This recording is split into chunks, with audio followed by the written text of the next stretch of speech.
안녕하세요. 사연에 빠지다의 DJ 민영입니다. 오늘도 두 가지 사연 준비되어 있으니 끝까지 함께 해주시고요. 구독과 좋아요 버튼도 눌러주세요. 그럼 오늘의 사연 함께 시작해 볼게요. 연애하고 결혼 같은 거 하느니 차라리 혼자 살다 총각 귀신 되겠습니다. 여자친구 없냐고 누가 물어보면 전 이렇게 대답하곤 합니다. 내 단호한 대답에 질문하던 사람은 머쓱해지고 더 이상 저에게 어떠한 것도 물어보지 않지요. 제가 어디 신체에 결함이 있냐고요? 한참 이성이 좋아 쫓아다닐 나이에 이상하시다고요. 맞습니다. 저라는 사람은 애초에 결혼이라는 제도에 회의감을 품고 그렇기 때문에 여자를 만날 마음은 더욱 없는 이른바 비혼주의자였습니다. 요즘 20, 30대 젊은 층의 비혼주의자가 많이 보이죠. 과한 결혼식 비용, 높은 주거 비용 등 경제적 이유로 결혼을 포기하는 사람도 있지만 저는 여자를 경멸하고 사랑을 믿지 않는 감정적 비혼주의자라고 할 수 있겠네요. 제가 왜 이런 사람이 됐는가 생각해보면 그건 아마 제가 자라온 가정환경 탓이겠죠. 그래서 제가 들려드릴 이야기는 어쩌면 경악할 수도 있는 그런 놀랍고 슬픈 것일지도 모릅니다. 그래도 결코 평범하지 않은 제 이야기를 끝까지 놓치지 말고 들어주세요. 아직 제 직장이나 주변 사람들은 이런 저의 개인사를 하나도 모르세요. 그만큼 비밀스러운 이야기이기 때문에 저를 비롯한 사람들의 이름을 가명으로 쓰는 점 너른 양해 부탁드립니다. 그럼 이제부터 제가 살아온 이야기를 시작해 볼게요. 제가 기억할 수 있는 한 아주 어렸던 기억을 떠올려 보면 보이는 건 시골의 낡은 집, 거기서 곤충이나 잡고 놀며 매일 혼자 시간을 죽이는 무료한 시간들이었습니다. 세상에서 별로 무서워할 것 없는 제가 지금까지 죽어도 못하겠는 일은 바로 혼밥입니다. 할아버지가 일 나가시기 전에 저 먹으라고 개다리 소반에 차려놓으신 밥을 혼자 먹었던 때가 뼈에 사무치게 외롭고 싫었어요. 그래서 지금도 밥을 굶으면 굶었지 여간에서는 혼자서 잘 안 먹습니다. 혼자 먹는 밥은 저에게 외로웠던 유년기의 아픈 기억과 같으니까요. 이 집에는 할아버지와 외손자인 나 단 둘뿐. 왜 남들처럼 우리 집에는 엄마 아빠가 없는 것인지 궁금했습니다. 그런 질문에 할아버지는 이런 이야기를 들려주셨어요. 인연이? 너 어제는 누구랑 있다가 밤늦게 들어왔어? 이렇게 살 거면 결혼은 뭐하러 하고 자식은 어떻게 낳고 살았냐? 그렇게 해도 다른 남정 내가 좋으냐? 어? 미친놈이 또 엄한 사람 잡고 앉아있네. 나도 누가 이 모양 이 꼴로 살 줄 알았겠어? 이럴 줄 알았으면 너 같은 놈한테 내 청춘 안 맡겼지. 맨날 이렇게 사람 의심하고 숨 막히게 할 거면 그냥 지금이라도 갈라서. 아유, 확시 이걸 그냥 죽여 살려. 너 그걸 말이라고 해? 엄마라는 여인이 이혼이 그렇게 쉽냐? 쉬워? 내가 태어나고 부모와 살았던 집은요, 맨날 부부끼리 잡아 죽일 듯이 싸워댄다며 동네에서 유명했대요. 부부싸움의 원인은 아버지 입장에서는 어머니의 불륜, 어머니 입장에서는 아버지의 을처증, 둘 중 누구 말이 맞는지는 모르겠다고 할아버지는 말씀하셨습니다. 분명한 것은 둘의 궁합은 애초에 원수였을, 결혼하지 말았어야 할 사람들이었다는 거죠. 그러더니 결국 내가 두 돌쯤 됐을 때 부모님은 이혼하고 말았어요. 어머니가 날 키우겠다며 데려왔지만 시골 외갓댁으로 가서 저를 맡겼어요. 아휴, 지긋지긋한 인간. 나 그 인간이랑 헤어졌어요. 어떻게든 애 먹여 살릴 방도 찾아볼 테니까 그동안 엄마 아빠가 좀 키워주세요. 당시에 살아계신 외할머니에게 자기 자식은 던져두고 아기를 낳은 어느 신혼부부네 입주 산후도우미를 한다며 대전으로 가버렸어요. 할아버지, 우리 엄마는 어디 갔어요? 나 왜 안 보러 와요? 아휴, 불쌍한 우리 승우. 아무리 일하러 갔어도 그렇지 가끔 집에 들러볼 순 있잖아. 명색이 지가 어민데 어린 자식 떼어놓고 어떻게 그렇게 매정하게 한 번을 안 오냐. 망할 지집에. 그 집 태어난 아기 보느라 휴가 받을 사정이 안 되나 보지. 엄마는 나중에 너 좋은 학교도 보내고 잘 키워보려고 돈 버는 거야. 기다리다 보면 언젠가 엄마가 너 데리러 올 거야. 어린 제 눈에도 할아버지의 말씀은 하나도 믿기지 않았습니다. 저보다 더 슬픈 표정으로 먼 데만 쳐다보며 깊은 한숨을 쉬셨으니까요. 왜 우리 엄마 아빠는 맨날 싸우셨던 걸까? 이혼하고도 왜 나만 혼자 남겨진 걸까? 늘 궁금했지만 그래도 언젠가 날 보러 오실 거라고, 언젠가 엄마랑 함께 살면 심심하지도 외롭지도 않을 거라고 기다렸습니다.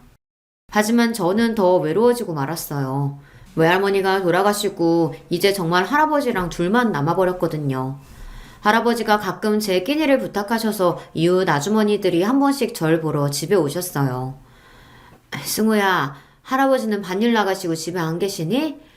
아이고, 또 어린 거 혼자 있구나. 밥은 먹었어? 할아버지가 오늘 장에 갔다가 해질녘쯤에 오신다고 했어요. 저는요, 밥 혼자 먹기 싫어요. 그래? 그럴 줄 알고 아줌마가 고구마랑 밤 삶아왔다. 이거 먹으면서 놀고 있으면 할아버지 금방 오시겠지. 아휴, 짜는 것 같으니. 아주머니들이 주시는 광주리를 들고 꾸벅 배꼽 인사를 드리는데 뒤돌아서서 가던 아주머니들끼리 하는 얘기를 듣고 말았어요. 승우 엄마는 왜 한 번도 집에 오지를 않는데? 진짜 일하러 간 거 맞아? 아들이 보고 싶지도 않은가? 자기 몰랐어? 승우 엄마 재혼했대잖아. 뭐 정식으로 결혼식 올린 것 같지는 않고 그냥 어떤 남자랑 같이 산다지 아마. 같이 사는 남자는 딸도 있다던데 자기 자식은 늙은 부모한테 팽개치고 남의 딸만 키우고 사네. 망할 옆였네. 엄마마, 그게 사실이요? 그럼 승우 아비가 허구한 날 애먼 사람 잡은 게 아니고 승우 엄마가 진짜 남자 문제가 있었던 게 맞았구만. 아이, 그러게 말이요. 그러니까 승우 할아버지도 어디다 하소연도 못하는 거지. 자기 딸 때문에. 아무리 사내가 좋아도 그렇지. 자식은 나 몰라라 하고 제가 한 게 그게 어디 사람이여. 짐승만도 못하지. 승우 쟤만 불쌍해서 어째. 에휴. 그때 알았습니다. 내 인생이 외로워진 것은 다 날 낳은 친모 때문이구나. 모두를 배신한 엄마로 인해 우리 가족이 뿔뿔이 흩어지고 할아버지랑 나만 둘이서 이렇게 힘들게 사는구나.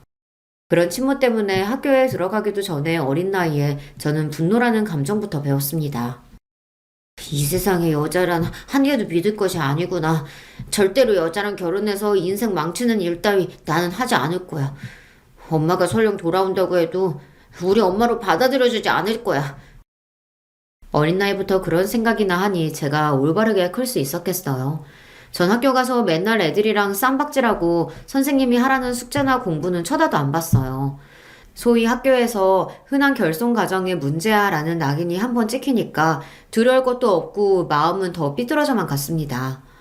부모와 세상에 대한 원망으로 저는 미래가 없는 것처럼 하루하루를 살았어요. 동네에 힘이 센 형들이랑 몰려다니면서 나쁜 짓도 많이 했습니다. 나 때문에 고생하시는 할아버지에게는 미안했지만 가만히 사는 것이 괴로워서 그러고 다녀야 숨이라도 트이는 기분이었거든요. 인근 학교 애들과 패싸움으로 경찰서에 다녀온 날 할아버지는 처음으로 빗자루로 내 종아리를 치며 호통치셨습니다. 이놈아, 너 커서 뭐 되려고 이러고 사냐? 젊고 젊은 것이 너는 장래희망도 없어? 그냥 대충 살다가 죽으면 되지. 장래희망은 얼어 죽을. 부모도 버린 자식이 뭐 제대로 살기나 하겠어요? 할아버지 말씀을 들으니 날 버리고 간 부모 생각이 더욱 나서 할아버지를 밀치고 가출해 버렸습니다. 할배도 그냥 나 버리라고. 그러면 되잖아. 이렇게 전 학생 시절 내내 할아버지 속만 썩였어요. 한없이 추락하다가 어떻게 죽어도 상관없을 것 같았던 내 암흑기에 은인이 나타나고 정신을 바짝 차릴 수 있게 되었습니다. 어떻게든 고등학교는 가라는 할아버지 성화에 실업계 고등학교를 진학해서 첫 담임으로 만난 김성규 선생님. 그분이 제 인생을 바꾸어 놓으셨죠. 말썽이나 부리는 제자에게서 뭘 보셨는지 그분은 방황하는 저를 잡아주고 내 가능성을 믿어주셨던 유일한 분이었습니다. 선생님 덕분에 무의미한 반항을 멈추고 나서는 학교 수업도 열심히 듣고 또 혼자 공부도 코피날 때까지 했습니다. 그런데 선생님은 저보고 공부하는데 재능이 있다며 대학까지 권하시는 게 아니겠어요? 선생님, 우리 집 사정 아시잖아요. 제주제에 무슨 대학입니까? 졸업하면 공장에 가든지 해서 돈이나 벌 거예요. 너 어제 할아버지가 학교 오셨던 거 모르지? 우리 할아버지가요? 왜? 손자 맘 잡게 해줘서 고맙다는 인사드리러 오셨어. 드릴 게 없어 죄송하다며 담배 함부로 내미시는데 내가 거절하면 어르신 실망하실까봐 이렇게 받았다. 자, 봐봐. 참, 우리 할배도, 선생님은 담배도 안 피우는걸. 그럼 아까우니까 그 담배 저라도 주세요. 이 자식이 농담은? 이렇게 우스갯소리 치며 둘러댔지만 속으로는 할아버지가 얼마나 고민하며 선생님 드릴 것을 골랐을까 그런 할아버지의 심정을 알 것만 같았습니다.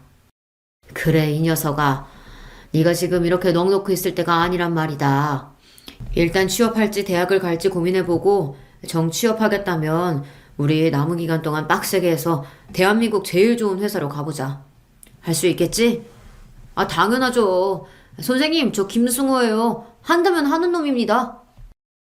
사람답게 살아보려고 하니 지난 시간 동안 제가 잘못 산 것을 바로잡는 게 우선이겠더군요. 같이 몰려다니던 패거리들에게 이 짓거리 그만두겠다고 하자 그들은 죽음 아니면 빠져나갈 수 없다며 집단으로 날 때렸습니다. 10명이 잡아놓고 한 사람을 돌아가며 쳤으니 나를 진짜 죽이려나 보다 했어요. 흠씬 두들겨 패더니 한 학년 위에 패거리 짱 태섭이 형이 피죽이 된 내 얼굴을 대고 다시 물었습니다. 이래도 너 여기서 나갈 생각이야? 도대체 왜? 빌어먹을 엄마 때문에 손주까지 떠맡은 우리 불쌍한 할배. 이제 할배 고생 안 시키려고요. 나 취직해서 돈 벌고 할배한테 효도하고 살 겁니다. 에휴, 이 지독한 새끼. 그래, 네 뜻대로 잘 살아라. 형은 치료비하라며 10만 원을 던져주고 패거리를 끌고 사라졌습니다. 오랜 방황을 끝내고 저는 미친 듯이 공부했어요. 어디서부터 손대야 할지 모르겠으나 김성규 선생님이 주시는 교사용 문제집 중학교급부터 계속 들여다봤습니다. 뒤늦게 한다고 하기는 했는데 고1 성적이 워낙에 형편이 없으니 나중에 전교 1, 2등을 해도 내신 등급을 따라잡을 수 없겠더군요. 그래도 하루 4시간만 빼고는 공부하고 산업기사 자격증을 따는 등 선생님이 하라는 대로 다 했습니다. 선생님의 전폭적인 지지로 대기업 생산직 몇 군데에 원서를 냈는데 그중 한 곳에 합격하는 기쁨을 맞이하게 되었어요. 그렇게 좋은 회사에 취직했다는 소식에 우리 할아버지가 덩실덩실 춤까지 추시며 얼마나 좋아하시던지요. 회사에서 신입사원으로 입사해서는 선배들한테 독한 놈이라는 소리 징글맞게 듣고 일했어요. 다들 힘들어서 피하는 교대조 야간 근무는 제가 늘 자원해서 나섰죠. 야간에 하는 근무 수당이 훨씬 더 세거든요. 인생 바닥을 기던 놈이 어디 가서 좋은 회사 다닌다고 하면 사람들이 우러러보는 그 눈빛도 짜릿했습니다. 그 맛에 더 높은 직급을 가보겠다는 꿈도 품게 되었죠. 우리 파트 누구보다 야간과 주말에 많이 나오고 위에서 시키는 일은 잘하니까 늘 상사들이 칭찬하니까 언젠간 가능할 거라고 믿었습니다. 하지만 처음 꿈을 가진 저에게 난관이 생겼어요. 20대 초반 왕성한 체력일 때는 그래도 가능했는데 사람이 참 밤일에는 장사가 없던 것입니다. 한 달에 쉬는 날이 이틀뿐이었으니 몸도 더 이상 버틸 재간이 없죠. 그런데 몸보다 더 절 힘들게 하는 건 내 일에 비전이 없다는 사실이었습니다. 연차가 하나씩 늘어가며 현실의 벽에 직접 부딪히면서 느낀 좌절감은 누구보다 열심히 살았던 만큼 더 깊고 크게 다가왔습니다. 공돌이는 공돌이라 회사에서 제가 오를 수 있는 자리는 한계가 있다는 걸 여실히 느꼈죠. 대학 졸업장이 있고 없고에 따라 세상에서 내가 올라갈 수 있도록 열어주는 길은 정해져 있더군요. 스승의 날마다 은사이신 김성규 선생님을 찾아뵙곤 했어요. 삼겹살 굽고 소주를 마시며 제 고민을 들어주시던 선생님은 한 가지 해답을 주셨습니다. 그러지 말고 너 아예 이참에 대학에 가보는 게 어떻겠냐? 예? 대학이요? 제가 벌써 24살이에요. 학교 그만둔 지 몇 년인데 지금 와서 어떻게 대학에 갈 수 있겠습니까? 실업계 고교 출신자 특별 전형이라는 제도가 대학마다 있거든. 너 회사 다닌 경력 살려서 지원해봐. 선생님이 어디 지원해볼 만한 데 있는지 찾아서 도와줄 테니. 또 한 번 선생님의 도움으로 저는 대학이라는 꿈을 꿀 수 있게 되었습니다. 입시 면접 때 내가 하던 업무에 관련해서 자신감 있게 어필해서인지 선생님이 찍어준 대학 중 한 곳에 합격할 수 있었죠. 월급 많이 주는 좋은 직장 때려치고 늦은 나이 무슨 대학이냐며 주변 모든 사람들이 절 말렸어요. 하지만 전 뭐 하나 꽂히면 코뿔소처럼 직진하는 성격이라서 누구의 우려도 귀에 들어오지 않았어요. 할아버지 역시 내 결정에 근심이 누구보다 컸겠지만 그래도 절 믿어주셨습니다. 네가 원래 어릴 때부터 아주 똑똑했었지. 나가서 돈 벌어온다고 괜히 책임감 같은 거 느낄 필요 없다. 이 할아버지 아직 일할 수 있고 우리 장손이 대학 가겠다는 건 아주 잘한 결정이요.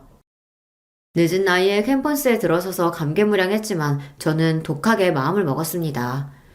대학에 있는 시간 동안 내가 1년에 몇 천만 원 버는 것 이상으로 뽑아먹고 나와야 한다. 모든 학점을 A로 도배해서 과 수석을 놓치지 않았고 교수님들을 끝까지 늘고 물어주면서 궁금한 건 해결해야 직성이 풀리는 저를 과에서 모르는 사람이 없을 정도였습니다. 오로지 대학 수업 듣고 도서관에서 공부하고 수업이 없을 때는 아르바이트하며 치열하게 살았어요. 저 형은 친구도 없이 맨날 혼자 다니고 무슨 낙으로 사냐는 주변 시선이 있었지만 늘 지독한 외로움 속에 자랐던 저에게 혼자 대학 캠퍼스를 누비는 것은 아무것도 아니었죠. 다만 앞에서 얘기했다시피 전 혼밥이 너무 싫어서 수업 끝나고 동기들끼리 우르르 몰려가면 저도 괜히 끼어서 같이 밥을 먹었습니다. 하지만 나이는 많지 맨날 과 수석 차지하면서 살갑게 얘기도 안 나누는 형 오빠가 그들에게 편할 리 없겠죠. 동기들은 하나 둘 핑계를 대며 나와 같이 밥 먹기를 꺼리더니 결국 딱 한 명만 남더군요. 그 아이는 나보다 4살 어린 동기 현아였습니다. 현아는 늘 웃음을 머금고 있는 밝고 활달한 여자애인데요. 친한 동기들이 날 따돌리고 가는 걸 알면서도 자기만은 나랑 같이 밥을 먹어주었습니다. 별 대화도 없이 같이 마주보고 밥 먹고 일어서서 잘가 하는 인사로 헤어지는 날이 여러 날이었어요. 애초에 인간에 대해, 특히 여자에 대해 조금도 믿지 않는 저로서는 이 현아라는 친구가 궁금해지기 시작했죠. 너 내가 불쌍한 놈 같아서 계속 같이 밥 먹어주는 거냐? 하지만 현아는 난감하다는 표정만 지을 뿐 별다른 말이 없었습니다. 솔직히 말해봐. 우리과 애들이 날 어떻게 보는지 내가 모르는 것도 아니고 너도 나 불편하고 싫잖아. 근데 왜 나랑 밥 먹어주냐고. 나한테 뭐 원하는 거 있어? 오빠 혼자 밥 먹기 싫어하잖아요. 그게 마음에 걸려서. 그 때문이에요. 걔는 딱 봐도 곱게 자란 착하고 순수한 아이예요. 제 딴에는 솔직하게 한 대답인데 괜히 그 말에 내가 뜨끔해서 그녀를 상처 주고만 싶었습니다. 알량한 동정심이네. 온실속 화초처럼 자란 네가 나에 대해 뭘 알아? 좋은 부모 밑에서 세상 어려움 모르고 자란 사람에게 튀어나오는 일종의 열등감 같은 거였죠. 가시돋친 내 말에 상처받은 표정을 짓고 밥을 다 먹기도 전에 그 애는 식판을 가지고 일어났습니다. 인사도 없이 그렇게 나가는 현아를 보면서 속으로는 저 솔직히 불안했어요. 이제 나 같은 놈이랑 밥도 안 먹어주겠네. 나를 아예 모르는 사람처럼 무시하려나. 그런데 뜻밖에도 다음날 수업이 끝나자 현아는 어딜 가자고 저를 끌었습니다. 학교 뒤 야트막한 산 중턱 공원에 가더니 거기 테이블에 가방을 내려놓더군요. 야, 여기나 왜 데려온 거야? 합격 식당 가서 점심이나 먹자. 가만히 좀 있어 봐봐요. 성격은 급해가지고. 자, 다 됐어요. 이제 같이 먹어요. 가방에서 뭘 주섬주섬 꺼내더니 밥과 소세지 볶음이랑 김치볶음, 김 등 반찬들을 차려놓고 나한테 같이 먹자는 겁니다. 네가 직접 싸온 이 도시락을 같이 먹자고 날 데려온 거야? 왜? 나 같은 놈한테 너 왜 자꾸 잘해주는 거냐고. 소세지 반찬을 입에 넣고 우물거리던 현아는 나를 빤히 보며 얘기를 시작했어요. 그럼 나처럼 곱게 산 애가 오빠한테 잘해주면 무조건 동정심인 거예요? 이게 무슨 감정인지는 나도 처음 겪으니까 잘은 모르겠어요. 그런데 오빠같이 뻣뻣하고 무심한 사람이 자꾸 우리한테 끼어서 밥 먹는 걸 보니까 그 마음이 완전히 이해되더라고요. 나도 혼자 밥 먹는 게 죽기보다 싫은 애라서 그런가 봐요. 그저 혼밥하기 싫은 사람들끼리 같이 밥 먹으면 좋잖아요. 맨날 둘이서 학식 먹으니까 과에 이상한 소문 돌아요. 그래서 앞으로는 식당 밖에서 이렇게 먹자고요. 난 현아의 말에 얌전히 맞은편에 앉아 현아가 싸온 도시락을 먹기 시작했습니다. 너 생각보다 반찬 잘 만든다. 다 엄마가 만들어준 거지? 뭐래. 나도 어릴 때 혼자 많이 차려 먹었어요. 내가 할 줄 아는 반찬, 내가 잘 먹는 반찬은 딱 요 정도예요. 어떻게 먹을만 해요? 먹을만 하냐고? 엄청 맛있어서 네가 만든 게 믿겨지지 않을 정도다 야. 다음날부터 나와 현아는 번갈아가며 도시락을 싸와서 함께 먹고 또 어떤 날은 식당에 가서 먹기도 하고 대학생활 내내 현아는 내 밥 친구였습니다. 그리고 학교 시험 앞두고는 내가 현아를 억지로 공부시키고 가르치면서 우리는 가깝게 지냈어요. 형, 현아랑 사귀는 거 맞죠? 내가 물어보니까 현아는 대답 피하던데. 남녀간에 꼭 붙어 지내다 보니 과 사람들은 당연히 우리가 커플인 줄 알고 있었죠. 하지만 난 현아의 손도 잡아본 적이 없었습니다. 물론 마음속 상상으로는 입도 맞춰보고 싶었어요. 그런데 그럴 용기가 없었어요. 이런저런 이유로 미뤄두었던 군대에도 가야 하고 빨리 취직해서 할아버지 생계도 책임져야 하는 현실에 여자라니 그건 무책임하다고 생각했습니다. 현아는 은근히 내가 남자로서 무슨 행동을 취해주길 기다리는 눈치였지만 그걸 알면서도 전 모르는 척 했습니다. 회사 박차고 나와 원하던 대학 졸업장은 손에 거머쥐게 되었지만 자칫 백수가 될 수 있으니까 빨리 좋은 회사에 들어가야죠. 그래서 내 조건으로 갈 수 있는 직장, 전보다 더 좋은 직장을 무수히 알아보고 문을 두드렸습니다. 전에 다니던 회사에서 같이 일했던 선배는 이번 경력사원 모집에 지원하면 면접 등에서 이전에 일했던 경력까지 인정받을 수 있다고 꼭 지원해서 같이 일하자 하셨습니다. 그곳도 좋았지만 보다 안정적으로 일할 수 있는 곳을 원했어요. 숱한 도전 끝에 드디어 전 어느 종합병원의 시설관리직으로 일하게 되었습니다. 마치 준 공무원처럼 회사 실적에 따른 압박에 시달리지 않아도 되고 일이 고되지 않으면서 급여도 괜찮은 편이었습니다. 무엇보다 잔업이 많지 않은 주간 근무라는 것도 더 좋았습니다. 내가 그리던 직장까지 잡았지만 난 여전히 현아에게 미래를 약속할 수 없었어요. 이미 20대 후반에 들어선 저에게 입영 영장이 나와버렸거든요. 더 이상 나라의 부름을 연기할 사유도 없었기에 곧바로 입대해야 했습니다.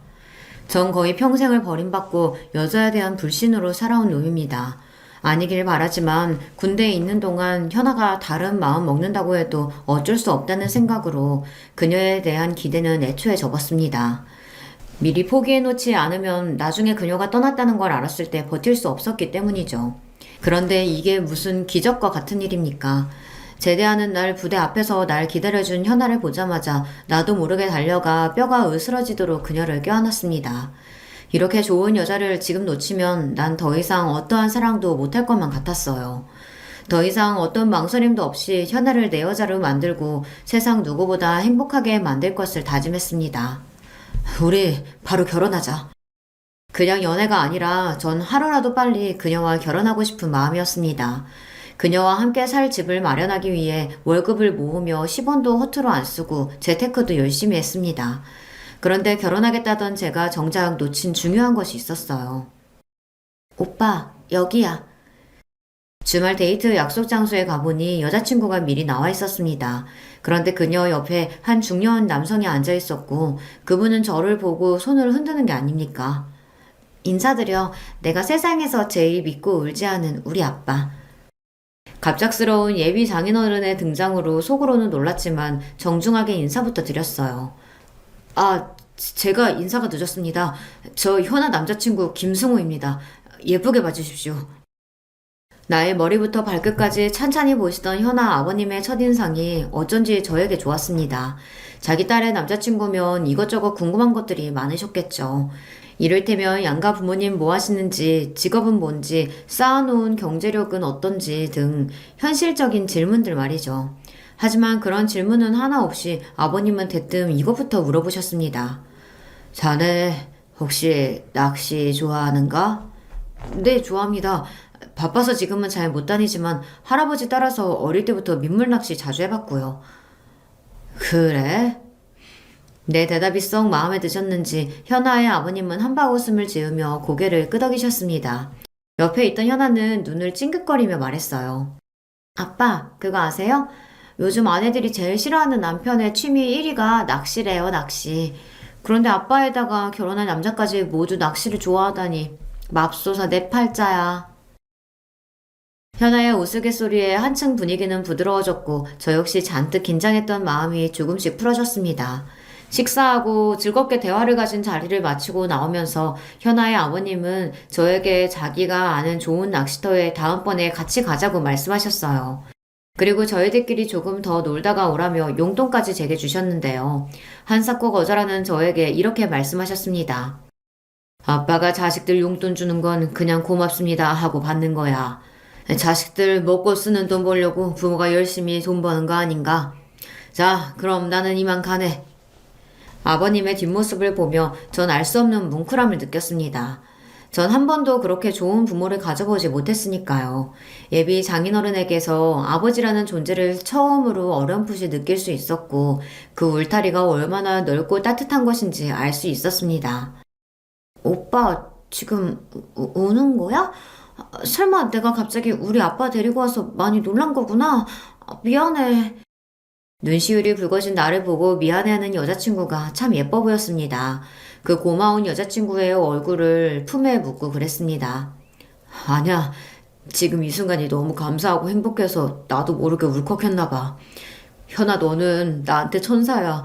내가 가져볼 수 있는 모든 행복을 가져다 주는 천사. 그날 이후 우리의 데이트는 조금 달라졌습니다. 내가 너무 눈치가 없나 라고 말씀하셨지만 아버님은 종종 우리의 데이트에 끼어 함께 하셨어요.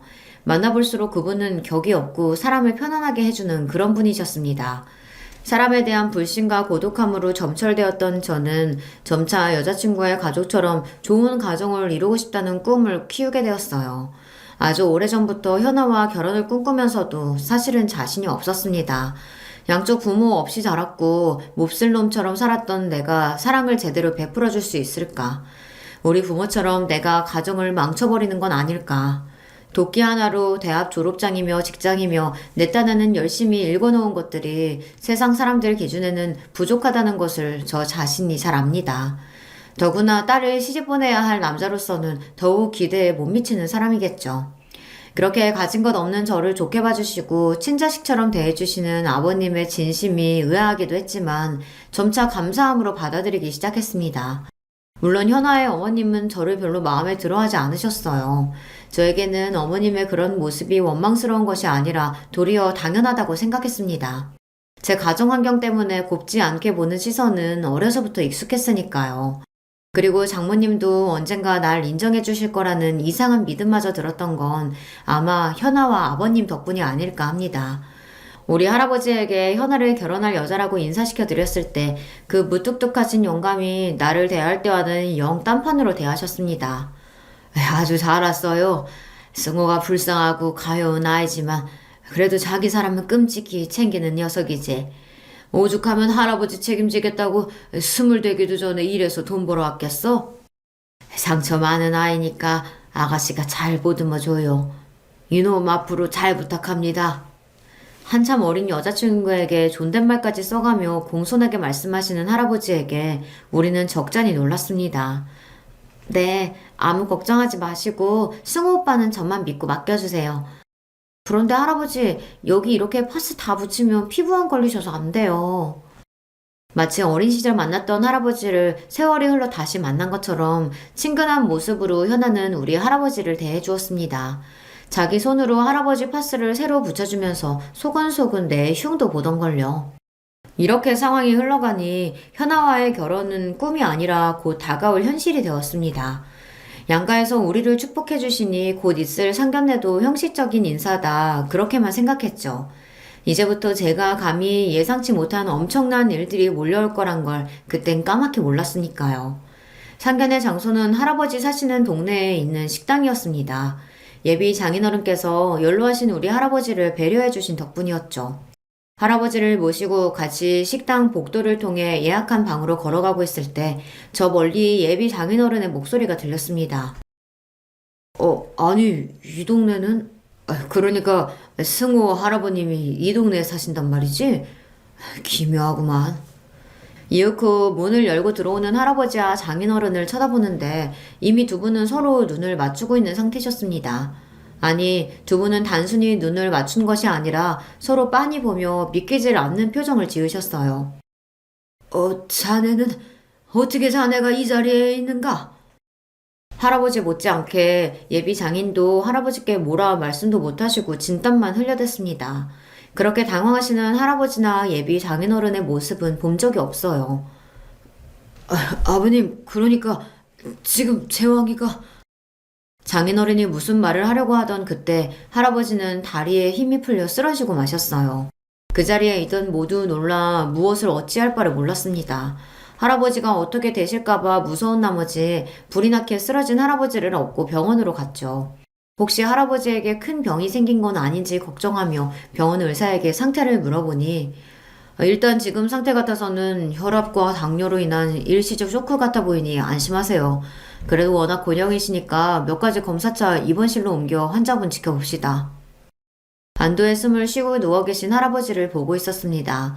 어느새 이렇게 나이를 잡수시고 건강이 나빠지셨는지를 걱정하던 그때 할아버지는 눈을 깜짝 뜨셨어요. 할아버지, 이제 정신이 드세요?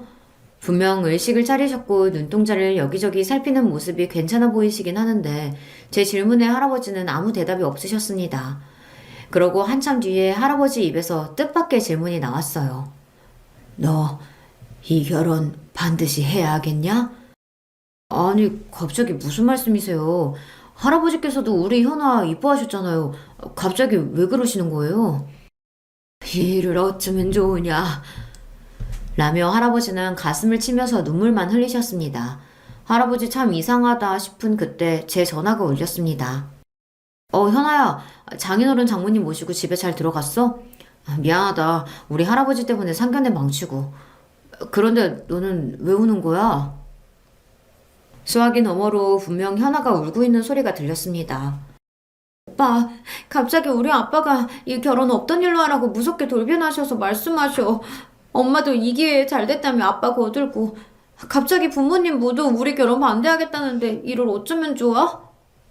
할아버지는 이유도 없이 갑자기 쓰러지시고는 내 결혼을 안타까워하시질 않나. 상견례에서 서로 뭘 한 것도 없는데 갑자기 태도를 바꾸신 장인어른이나 저로서는 정말 이해할 수 없는 일이었습니다. 순탄하게 흘러오던 결혼은 이제 양가의 반대에 부딪히고 말았습니다. 그렇게 날 따뜻하게 대해주시던 장인어른은 이제 절 보려고도 하지 않고 제 전화도 받질 않으셨어요. 현아 부모님을 만나지도 못하니 설득하기도 어려웠는데요. 우리 할아버지까지 역시 이 결혼은 무르는 게 맞다는 말씀만 하십니다. 그 가운데 현아와 나 둘이서만 고군분투하던 어느 날 장인어른이 병원에 있는 나를 찾아오셨습니다. 여기 내 딸 왔지? 자네가 내 딸 숨겨두고 있는 거 맞는가? 네, 무슨 말씀이십니까? 할아버지 계신 병원에 현아를 숨겨두다뇨. 우리 현아가 갑자기 사라졌어. 집에 가출하겠다는 쪽지 하나 남기고 말이야. 정말로 자네가 함께 벌인 짓이 아니란 말이야? 현아가 가출이라니 나한테 아무 말도 없이 그럴 애가 아닌데 이렇게 현아를 걱정하며 어떻게 찾아야 할지 궁리하고 있는데 할아버지의 음성이 들렸습니다. 우리 승호는 가출 같은 걸 부추길 애가 아니란 말일세. 자네, 나랑 둘이 얘기 좀 하지. 함께 있고 싶다는 저를 억지로 병실 밖으로 내보내고 두 분의 이야기가 시작되었어요. 당시에 저는 듣지 못했던 그 대화를 나중에 전해 듣고 여기에 적어보겠습니다. 장인어른, 정말 오랜만에 뵙습니다. 긴 세월 못난 자식들 때문에 얼마나 고생이 많으셨을지.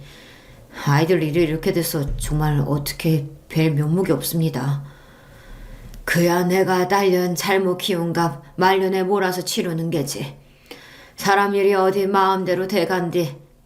근데 자네는 재혼해서 딸도 낳고 잘 살고 있었구만. 우리 승우도 어려움 많았지만 다행히 이렇게 잘 커주었다네. 그런데 사실 장인어른께 묻고 싶은 것이 있습니다. 내 아들 재왕이가 정말 저 승우가 맞다는 말씀입니까? 어쩌다 이름이 바뀐 거죠? 그렇다네. 이혼하자마자 승우 엄마가 우겨서 애 이름을 바꿨어. 자네가 지은 이름으로 살면 애 팔자마저 꼬일지도 모른다면서. 그건 그렇고 우리 불쌍한 애들은 모르게 둘이 찢어놓는 게 좋지 않겠나. 자기 부모가 꼬아버린 인연의 실타래를 애들이 알게 된다면 그 마음이 오죽하겠어. 예, 맞습니다. 모두 다 제가 부족해서 이런 사태까지 나고 말았네요. 이 넓은 세상에 이복남매인 저 둘이 만나게 될 줄 누가 알았겠습니까? 딸은 제가 잘 타일러 볼 테니 승우, 그 불쌍한 놈은 장인어른께서. 장인어른이라뇨? 왜 우리 할아버지를 장인어른이라고 부르십니까? 할아버지에게 온 간호사를 뒤따라서 저도 병실 안으로 들어온 순간 현아 아버님이 우리 할아버지를 장인어른이라고 부르는 것을 똑똑히 듣고 말았습니다. 제가 들어온 걸 알게 된 두 분은 어찌나 놀랐는지 얼굴이 사색이 되셨습니다. 하지만 이미 엎질러진 물, 장인어른은 저에게 그리고 현아에게 감추었던 진실을 모두 털어놓게 되었죠. 그러니까 장인어른이 옛날에 나를 낳고 헤어진 친부란 말씀입니까? 어떻게 이런 일이 있을 수 있어요? 어떡해요? 장인어른, 아니, 내 친구였던 남자는 이렇다 저렇다 어떤 말도 못하고 그저 눈만 감고 있을 뿐입니다. 이 기막힌 사연에 저는 이제 분노까지 치밀었습니다. 원통해요. 당신이 너무 원망스러워. 내 부모는 정말 자격 없는 자들이었어. 난 그런 부모에게서 나왔다는 이유만으로 버림받고 일생이 외로웠다고. 이제 나도 좀 행복해져 보겠다고 어렵게 만난 여자가 하필 내 이복동생? 미친 새끼. 나 같은 게 뭘 어떻게 남들처럼 살아보겠다고 기대를 하고. 차마 믿을 수 없는 진실에 내 정신이 나가버릴 것 같아 즉시 병원 밖으로 달려나갔어요. 이대로 콱 죽어버릴까도 싶고 누구를 어떻게 패버릴까도 싶은 심정이었습니다. 밀쳐 날뛰는 짐승처럼 거리를 쏘다니며 내 안의 분노를 잠재우고 있었어요. 그때 전화가 왔습니다. 이 불행의 희생양이 될 현아의 전화였어요. 현아야, 너 지금 어디니? 너 집에서 가출했다며? 왜 그랬어, 왜? 우리 아빠가 거기까지 갔구나. 미안해. 오빠한테도 미리 말 못할 만큼 상황이 급박했거든. 충동적으로 저지른 가출이지만 그래도 난 여전히 우리 아빠를 이해할 수가 없어. 설득 안 되는 이유로 오빠를 그만 만나라고 하는데 내가 어떻게 하겠어. 그냥 확 나와버렸지. 그래도 여자 혼자 어딜 가겠다는 거야. 안 돼. 위험해. 현아야. 그러니까 어서 집에 돌아가. 어쩌면 우리 이제 끝내야 하니까 말이야. 겨우겨우 참고 있던 눈물은 댐처럼 흘러나와 결국 현아도 무언가 잘못되었다는 걸 눈치채고 말았습니다. 그게 무슨 소리야? 우리가 왜 끝내? 오빠, 우리 아빠한테 무슨 얘기 듣고 그러는지 모르겠지만 오빠 지금 울어? 바보야. 우리 만나서 얘기해. 아니, 아니라고. 내가 말했잖아, 이 기집애야. 우리 만날 수 없는 인연이라고. 끝내야 한단 말이야. 그녀와의 전화를 일방적으로 끊고 전화기를 내동댕이 쳤습니다. 저는 더욱 미칠 것만 같았습니다. 목소리만 들어도 이렇게 좋은데 그 아이를 너무 사랑하는 걸 아는데 어떻게 헤어집니까? 내 부모는 유년 시절로도 모자라 내 평생의 사랑까지 엉망으로 만들었습니다. 망할 내 팔자. 전 바로 회사에 장기 휴가를 내고 낚시 가방만 들고서 그냥 떠났습니다. 고장난 핸드폰으로 내가 아는 모든 사람과 연락이 두절된 채 그대로 인연을 끊겠다는 마음으로 숨어들었다고 봐야죠. 이 낚시터 저 낚시터 떠돌고 다니다가 가끔 공중전화로 할아버지한테 전화로 안부 정도만 확인하고 살았어요. 정처 없이 떠돌이 생활하던 어느 날 불현듯 경기도 안성의 한 낚시터가 생각나서 그곳에 왔습니다. 고요한 저수지 수면에 낚싯대를 들이우고 앉아 있었어요. 인적도 드문 넓은 저수지에서 나를 아는 이가 있을 리 없는데 저 멀리 어떤 남성이 내 이름을 부르는 듯한 소리가 나는 겁니다. 다른 일행과 착각하는 건가 싶어 그 사람을 보내려고 했어요. 여기 낚시하는 사람 있어요. 저쪽이나 찾아가 보세요. 저벅저벅 쓱 저벅저벅 쓱 갈대밭을 헤치고 이윽고 내 앞에 선 사람은 바로 내 장인어른, 아니 내 친부였습니다. 역시 자네는 여기에 있군. 내가 어떻게 알고 자네 찾으러 이 낚시터 온 줄 아나? 여기까지 무슨 일이세요? 모르겠습니다. 27년이나 됐으려나. 네 엄마한테 이혼당하고 아들까지 뺏기고 나서 여기로 왔었어. 옛날 네 엄마랑 낚시 데이트하러 온 곳이기도 한데 죽을 장소를 생각하니까 왠지 여기부터 생각나더군. 그리고 저번에 밤낚시 좋은 데 없냐고 네가 묻길래 널 여기에 한번 데려왔었지. 피는 못 속인다더라. 딸이 결혼하겠다고 누굴 데려온다기에 난 그 도둑놈한테 엎어놓고 도망가게 해야지 싶었어. 그런데 널 보자마자 괜히 애틋하고 정이 가고 그랬다. 조건도 안 좋은 녀석인데 왜 마음부터 그렇게 끌리던지. 너도 참 인생이 어째 그렇게 꼬였냐. 잘 살아보지 않고선. 지금도 현아가 많이 보고 싶어? 어찌 마음 정리는 다 됐냐? 당신 진짜 무책임한 인간이네요. 자식이었던 나한테 미안하지도 않습니까? 이제 둘째 부인하고 낳은 딸만 걱정되는 모양이군요. 네, 걱정 마십시오. 나도 이복 동생이랑 어떻게 해보려고 하는 파렴치 않은 아니니까 말이에요. 내가 하려는 얘기는 그 얘기가 아니야. 둘이 헤어지라고 자네를 찾아온 게 아니란 말일세. 현아 쓰러져서 응급실에 가 있던 거 자네 모르지? 전 깜짝 놀랐습니다. 건강하던 그 아이가 갑자기 왜, 설마, 우리가 걱정했던 대로 그 아이는 이 출생의 비밀을 어떻게 알아내고 말았네. 그런데 이럴 때 자네가 연락 두절인 상태고 아마 그 아이 죽을 만큼 힘들었을 거야. 그래서 수면제를 30알이나 먹고 그만. 친부는 어깨를 들썩이며 눈물을 참았습니다. 저 역시 불쌍한 현아 생각에 울음을 터뜨리고 말았어요. 우리 둘은 각자의 눈물을 쏟아내고 진정되기까지 시간이 필요했어요. 그 사이 물고기가 입질을 하는지 낚싯대에 찌가 울렸지만 그것과 씨를 말 겨를은 없었죠. 현아는 지금 괜찮아진 겁니까? 다행히도 제 엄마가 바로 발견해서 병원 처치를 받아서 괜찮다네. 그리고 내가 너를 찾아온 건 네가 모르는 또 다른 이야기를 하기 위해서야. 사실 현아는 네 이복 동생이 아니다. 지금 현아 엄마가 전에 같이 살던 남자 사이에서 낳은 딸이지.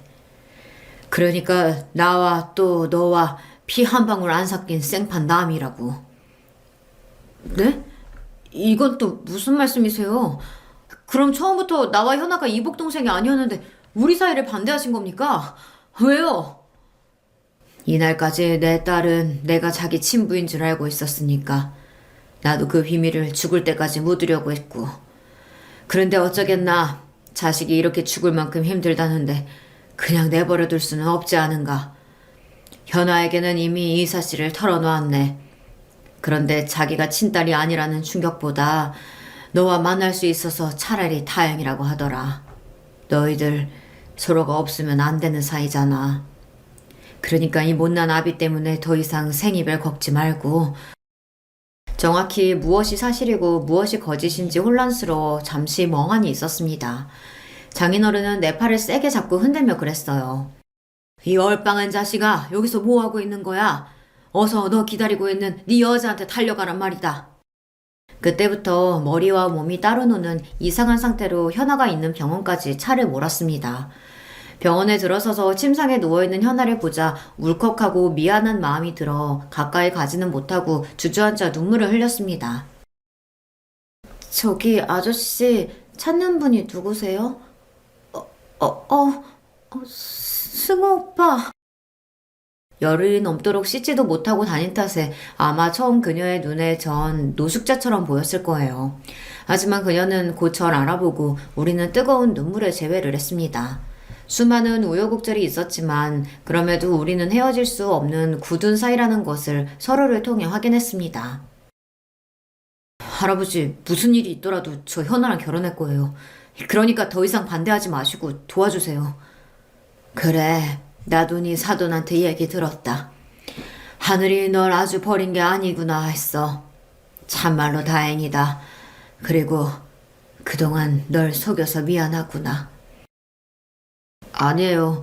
할아버지 입장에서 그럴 수 있다고 이해합니다. 지금은요. 그 얘기가 아니야. 네 엄마 말이다. 너 학교 다니던 어렸을 때 네 엄마가 죽었다고 했는데 그게 거짓이었어. 십수년 전 제가 엇나가던 시절 걱정이 컸던 할아버지는 저를 엄마 밑에서 키우게 해야겠다고 마음먹으셨답니다. 엄마가 울산 어디에 살고 있다는 소리를 듣고 수소문해서 찾아가서 결국 찾고 말았죠. 그런데 주변에 누가 볼까 두리번거리던 엄마는 할아버지를 어디 근처로 데려가서 따지듯 물었습니다. 아빠가 여기를 어떻게 알고 왔어요? 나 왜 찾아온 거예요? 뭐 돈 필요해? 이거사, 몇 년 만에 만나보는 아비한테 보자마자 그게 할 소리냐? 집에 찾아오기 힘들면 가끔 전화나 한 통 넣으면 되지. 승호가 보고 싶지도 않아. 하지만 하나뿐인 네 자식이 엄마 사랑 못 받고 괴로워서 사고만 치는데 네가 와서 잡아줘야 할 거 아니야. 네가 어떻게든 해봐야지 어민데. 그놈 그러는 거 다 제 아비피 물려받아서 그런 거야. 그 새끼랑 낳은 아들 하나 때문에 잘 사는 지금 내 인생 포기할 마음 조금도 없어. 그러니까 아빠는 지금처럼 승우 키우고 나랑은 모르는 사람처럼 살자고요. 아무리 설득했지만 소용이 없었다. 그래서 집에 돌아와서 승호 너한테 그랬다. 네 엄마는 죽어버렸다고. 그래야 네가 엄마 안 기다리지. 기약 없는 그리움보다 더한 벌이 세상에 어디 있겠니? 젊은 놈 앞으로 기 펴고 제대로 살려면 차라리 제 엄마 죽었다고 하는 편이 낫지. 엄마라는 사람이 참... 내 엄마가 저 정도 쓰레기라는 이야기를 들으니 기가 막혔습니다. 이제 와서 내가 이런 이야기를 하는 건 네 장인어른 될 뿐 미워하지 말라는 거요. 이제 한 가족으로 살 사이인데 괜한 미움이나 오해 품으면 안 되지. 너희 아버지는 그럴 의무도 없는데 나중에 너 필요할 때 쓰라고 5천만 원 엄마한테 줬어. 대출까지 받아서 힘들게 마련했다고 들었는데 그걸 네 엄마가 들고 간 거지. 그 사람 늘 아들인 너 생각하고 직접 못 키워준 걸 미안하게 생각하고 있을 거다. 그러니까 장인어른 아빠처럼 믿고 따르며 잘 살아라. 그럼 내 엄마는 지금 살아있다는 건가요? 아니야. 네 엄마는 결국 몇 년 전에 세상을 떠났다. 어느 날 갑작스러운 사고로 사망한 엄마의 장례는 같이 살던 울산 가족들이 치렀다는 그 소식조차 나중에 한참 지나고서야 들었다고 합니다. 딸 장례식도 모르고 지나가서 할아버지 혼자 몹시 애통해 하셨다는데 저는 그런 엄마가 보고 싶지도 않고 안타깝지도 않았습니다. 집채만한 파도와 바람이 몰아치는 바다도 하루아침에 잠잠해지듯이 내 인생은 그 후 모든 것이 안정을 찾게 되었습니다. 아무 문제 없이 현아와 결혼식을 올리고 신혼부부로 사이좋게 살며 넉 달 전 현아가 임신한 경사까지 생겼죠. 이렇게 저는 더할 나위 없이 행복한 하루하루를 보내고 있습니다. 다만 요사이 우리 부부에게 고민 한 가지가 있어 여기 계신 분들께 여쭤보고 싶으네요. 솔직한 성격의 아내는 자기 엄마만 아니면 모든 관계를 터놓고 편하게 지내고 싶은데 아직 아무것도 모르는 엄마가 걱정이라고요. 자신의 말실수로 나중에 장모님만 빼고 우리끼리 모든 비밀을 공유한 것을 알게 되면 그 상처와 배신감이 더 크지 않겠냐는 것입니다. 저 역시 장모님에게 이 모든 사실을 알려야 좋을지 선뜻 답이 안 섭니다. 물론 아버님과 할아버지는 장모님이 모르시는 게 좋겠다는 입장이시지만 말입니다. 아내가 장인어른이 자기 친부가 아니라는 사실을 안다는 것과 저와 장인어른의 관계를 장모님에게 끝까지 비밀로 해야 할까요? 여러분의 생각이 궁금합니다. 이렇게 길었던 저의 이야기를 모두 털어놓으니 어쩐지 속이 후련한 기분입니다. 또 제 사연을 들어주신 여러분에게 고맙습니다. 저는 지금처럼 아내랑 새로 태어날 아이와 함께 행복한 가정을 위해 열심히 살아보겠습니다. 그럼 함께 해주신 구독자 여러분, 안녕히 계세요. 안녕하세요. 저는 30대 여성입니다. 제가 겪었던 일 중 가장 황당했던 일을 한번 이야기 나눠보고 싶어서 사연을 보내봅니다. 저는 지금 싱글로 회사에 다니고 있습니다. 엄청난 대기업에 다닌다거나 그렇지는 않고요. 자그마한 중소회사에 다니고 있죠. 나름대로 직급도 과장까지 달았고 회사는 작지만 탄탄합니다. 직원은 30명 정도가 되는데 재정 문제도 없고 분야가 확실해서 든든한 회사예요. 물론 작은 회사이니만큼 연봉이 높지는 않습니다. 원래 제가 이 나이까지 미혼으로 남아있을 생각은 아니었어요. 물론 지금 30대까지 처녀인 게 흠이 되는 세상은 아니지만 저 개인적으로는 일찍 결혼해서 아기도 한 두셋 낳고 빨리 키운 후에 남편과 둘의 즐거운 노후를 누리자 이런 게 인생 계획이었거든요. 자식들 잘 기르고 싶은 목표도 있었고요. 그래서 대학 졸업 후에 가능한 빨리 결혼을 하려고 했습니다. 거의 취업과 동시에 결혼하려고 작정하고 예비신랑하고 약혼까지 했었죠. 약혼이라고 해서 뭐 거창하게 약혼식 같은 걸 했던 건 아니고요. 예비신랑이 저한테 먼저 반지 하나를 주고 우리 꼭 결혼하자 이런 식으로 약속했었거든요. 예비신랑 이야기를 먼저 해드려야겠네요. 저 대학 시절에 만난 사람이었는데 대학 동기였습니다.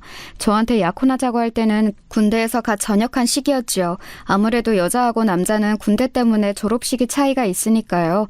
참 성실하고 착하고 습기 없는 사람이었습니다. 적어도 제가 당하기 전까지는 저 자신을 그렇게 생각하고 참 사랑하던 남자였어요. 처음 대학에 입학했을 때 동기끼리 MT도 가고 하잖아요. 그때 먼저 친구로 친해졌습니다. 당시 저하고 남자친구, 그러니까 예비신랑은 같은 과여서 먼저 친해졌고요. 서로 썸을 타면서 같은 동아리에 들었는데 거기에서 만난 같은 학번 친구가 있었습니다. 그런데 그 친구가 의대였어요. 아주 예쁘기도 하고 의대라서 뭔가 같은 학교 내에서도 넘사벽이라는 이미지가 있었죠. 아무래도 의대하고 다른 과는 같은 학교라고 해서 입결이 비슷한 수준이라고 할 수가 없잖아요.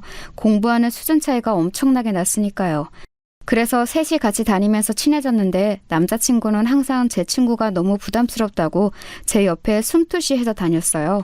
제 친구는 의대에 다니는 것도 그렇고 얼굴도 수수하니 예쁘장한 편이었거든요. 집안은 뭐 그렇게 잘 사는 편은 아니라는데 그래서 좀 힘들어하기는 했어요.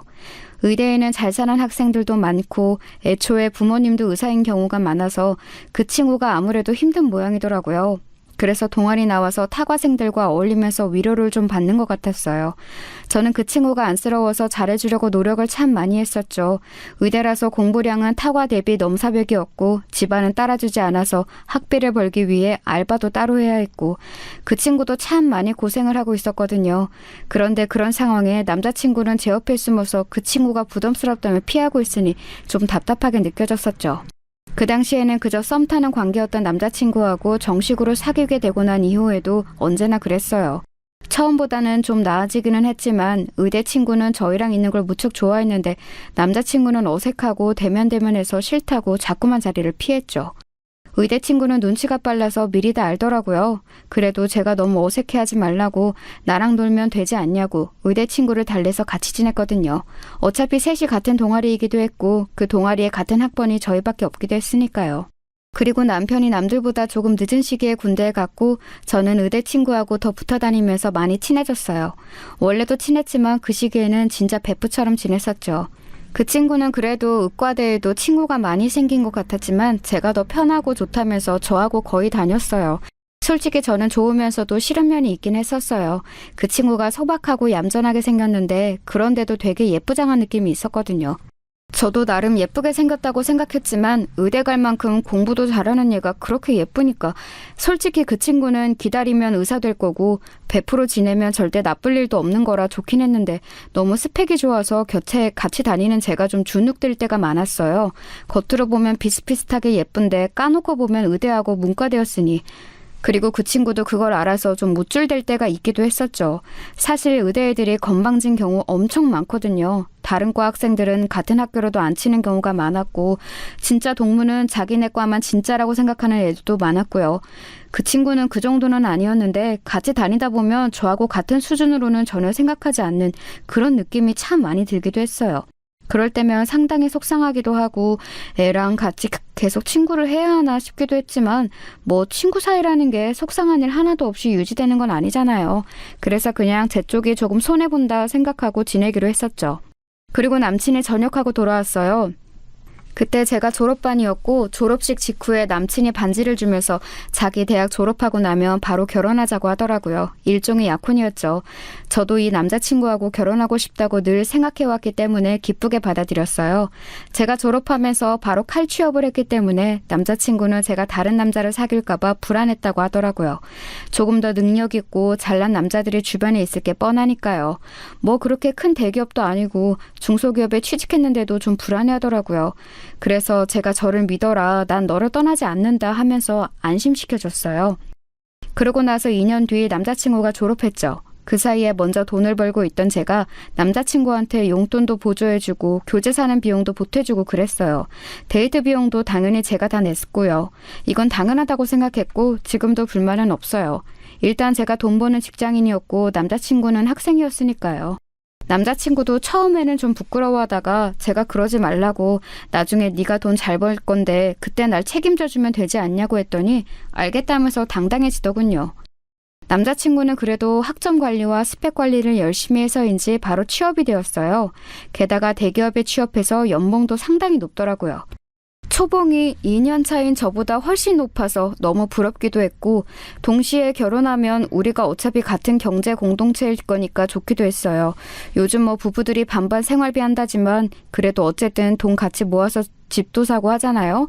남편이 돈 잘 버는 게 절대 나쁠 리가 없었죠. 저는 남자친구가 이미 반지도 줬겠다. 당연히 취업하자마자 결혼하게 될 줄 알았어요. 그런데 취업 축하 겸 같이 신나게 놀기도 하면서 시간이 조금씩 흐르는데도 결혼 이야기를 조금 더 꺼내지 않더라고요. 그래서 제가 그 친구 취업하고 나서 6개월쯤 지났을 때 조심스럽게 이야기를 꺼내보았었죠. 자기, 우리 이제 결혼 준비해야 하지 않을까? 결혼? 아, 나 아직 준비가 안 되었는데. 준비가 뭐가 필요해? 취업 막 해서 모은 돈도 없고 지금 직장 적응하는 것만도 힘들어. 알잖아. 남자친구는 귀찮다는 듯이 말했어요. 저는 그 내용은 그럴 법하다고 생각했지만 남자친구가 말하던 그 귀찮은 듯한 태도가 너무 충격이었죠. 여태까지 남친이 그런 식으로 저한테 말한 적이 없었거든요. 워낙 순하고 착한 사람이었기 때문에요. 저는 그날 그냥 알았다고 하자 그날 밤 소가리를 좀 했었죠. 혹시 대기업에 취업해서 마음이 바뀐 건가? 그동안 뒷바라지 해왔던 나는 별로가 된 건가 싶었어요. 대기업에 들어갔으니 거기는 얼마나 예쁘고 상냥한 여직원이 많겠나 싶기도 했고요. 그날 밤 계속 잠도 못 자고 있다가 속상한 마음에 베프였던 의대 친구한테 전화를 했어요. 의대는 6년 과장이라 당시 친구는 졸업 관련으로 정말 정신없이 바쁠 때였죠. 하지만 그런데도 그 친구는 저한테 전화를 받아서 제 징징거림을 모두 들어줬어요. 친구는 침착하라고 남친이 지금 직장 처음 들어가서 너무 힘들어서 그런 걸 거라고 충고를 해주었죠. 원래 직장 처음에 들어가면 적응하기 힘든 거 너도 겪어봐서 알지 않냐는 말에 정신이 조금 들기는 했어요. 국가고시니 졸업이니 해서 힘들고 피곤할 텐데 이런 제 징징거리며 고민 상담을 해주는 베프한테 고맙기도 했고요. 저는 베프의 말을 듣고 남친을 믿었습니다. 실제로 남자친구는 아주 피곤하게 끝없는 야근에 시달리고 있었어요. 남친이 들어간 대기업은 초봉이 높고 이름값도 높은 곳이었지만 그 연봉을 괜히 주는 게 아니더라고요. 게다가 워낙 스펙 좋고 잘난 사람들만 들어와서인지 그 사이에서 성과를 내야 하는 게 너무 힘들다면서 남친이 힘들어했어요. 저는 옆에서 그럴 때마다 다독거려 주었고 남친은 저밖에 없다면서 하소연을 하고는 했었죠. 결혼 이야기는 당분간 하지 말아야겠다 싶기도 했어요. 저렇게까지 힘들어하는 사람 앞에서 결혼 이야기는 좀 너무한 것 아니겠어요? 물론 저야 하루라도 빨리 결혼하고 싶은 마음이 있었지만 양쪽 모두가 하고 싶어야 할 수 있는 게 결혼이었으니까요. 제가 다정하게 다독여주고 나면 남친은 고맙다고 저한테 고급스러운 명품 지갑 같은 걸 선물로 사다 주기도 했고 꽃다발이나 작은 액세서리 같은 걸 사주기도 했어요. 고마운 마음을 매번 표현해주는 남친 덕분에 저도 크게 불안하지는 않았었지요. 다 좋았는데 남친의 사고방식 같은 게 좀 변해가는 게 느껴지더라고요. 대기업에 있으니까 뭐든지 성과 위주라고 해야 할까요? 눈에 보이는 뭔가를 이뤄내지 않으면 회사에서 닥달을 당하니까 그런 회사 생활이 몇 년째 길어지면서 사람이 바뀌더군요. 저는 작은 회사에 다녀서 돈은 많이 못 받아도 그런 건 없었거든요. 동료 직원은 어떨 때는 친구 같기도 했고 사람들도 뭐 불만은 있지만 인간적으로 친밀하고 그런 사이였어요. 저희 회사가 조금 더 그런 면이 있기도 했고요. 그런데 남자친구는 회사 동료하고 그런 게 어딨냐면서 인사 시즌 되어보면 전부 다 경쟁자라고 화를 내고는 했어요. 그럴 때면 대학 시절 그 다정하고 착하던 남친이 맞나 싶은 생각이 들어서 의아해지고는 했었는데요. 하지만 저한테는 항상 잘했으니까 뭐라고 할 마음은 안 생기더라고요. 사람이 환경에 따라 변할 때도 있는 거지 싶기도 했고요. 뭐 사람이 언제나 똑같은 상태로 평생 살 수는 없는 것 아니겠어요? 그러면서 거의 3년 정도가 지났을 거예요. 4년 가까이 지났던가? 아무튼 이제 회사에서도 남친이 신고딱지를 떼고 어엿한 선임이 되어 있을 무렵이었죠. 이제는 정말로 결혼해야 하는 게 아닐까 하는 시기였어요. 제가 30 직전인 나이라서 더 늦어지면 아이를 낳을 때 고생할 것 같기도 했고 무엇보다 결혼을 30 넘어서 하고 싶지는 않았거든요. 웨딩드레스 입은 신부가 20대인 것과 30대인 건 분명히 다르다고 생각해서요. 그래서 제 생일날 저는 케이크와 꽃다발, 선물을 준비해서 남자친구와 같이 앉아있다가 미리 준비해두었던 반지를 꺼냈어요. 남자친구가 청혼하지 않는다면 내가 하지 뭐 라는 단순한 발상이었죠. 어차피 약혼할 때는 남친이 반지를 줬으니까요. 제가 반지를 꺼내서 내미니까 남자친구가 무척 놀라더라고요. 뭐 놀랐을 것 같기는 해요. 아무리 그래도 여자 쪽이 먼저 반지 맞춰서 청혼하는 경우는 많이 없으니까요. 웨딩밴드를 미리 맞춰서 제작했다. 우리 커플링도 대학 때 맞춘 거밖에 없지 않느냐 설명하고서 저와 결혼해달라고 익살스럽게 고백했죠. 남자친구는 좀 망설이는 얼굴이었지만 알겠다고 하고서 반지를 받아 끼웠어요. 이제 나는 예비 신부, 남친은 예비 신랑이 되었다는 사실에 저는 너무 좋아서 기뻐 죽을 것 같았죠. 아주 어릴 때부터 하고 싶었던 결혼을 드디어 사랑하는 사람과 이루게 되었다는 것이 좋았거든요. 하지만 묘하게 결혼을 약속하고서 준비를 하기 위해 제가 동분서주하기 시작한 그때부터 예비 신랑이 심드렁해지더군요. 원래는 저한테 작은 선물도 많이 해주고 자주 불러내서 같이 밥 먹고 데이트하는 일이 무척 많았었거든요. 그런데 그때를 기점으로 제가 귀찮다는 듯이 굴기 시작했어요. 결혼 준비하러 이런 걸 보러 가야 한다, 이걸 골라야 한다, 이거 예약하려고 알아봐야 한다 이야기를 해도 예비 신랑은 듣는 둥 마는 둥 제가 뭐라고 하거나 말거나 가만히 있더라고요. 도리어 제가 내린 결정에 태클을 걸거나 비웃어서 사람 열받게 하고 결국은 싸움으로 데이트가 끝나는 일이 너무 잦아졌어요. 그러던 끝에 불과 한 달도 지나지 않아서 제가 폭발했었죠. 대체 뭐가 문제냐고, 나랑 결혼을 하긴 할 거냐고 소리를 질렀어요. 저는 너무 당연하게도 제가 이렇게 말하면 예비 신랑이 미안하다고 할 줄 알았죠. 어차피 결혼할 사람인데 당연히 사이가 좋게 유지되는 걸 바라지 않겠어요? 하지만 예비 신랑의 반응은 제 예상과 완전히 달랐었죠. 말 안 하려고 했는데 진짜 해야겠다. 너 진짜 나하고 결혼하고 싶어? 당연한 거 아니야? 무슨 말이 하고 싶은 거야? 너도 나하고 결혼한다 했잖아. 야, 솔직히 너랑 나랑 스펙이 맞는다고 생각하냐? 난 대기업에서도 지금 인정받고 있고, 넌... 나? 내가 뭐? 나한테 문제가 있다는 거야? 솔직히 조그만 회사에서 뭐 비전도 없고 언제 잘릴지도 모르고 내가 너하고 결혼해야 할 이유가 뭐가 있어? 솔직히 말하면 그러잖아. 예비 신랑은 당연하다는 듯이 그렇게 말했고 저는 너무 충격을 받았어요. 그 작은 회사에서 월급 받아 졸업 전까지 이것저것 스펙 쌓으라고 돈 보태줬던 게 저인데 이제 대기업 취직해서 자리 잡고 나니까 저런 소리를 하더군요. 더 충격은 그 다음이었어요. 나 여자도 능력 봐. 그리고 네 친구 미선이 걔하고 사귀고 있어 지금. 뭐라고? 의대 미선이? 내 베프?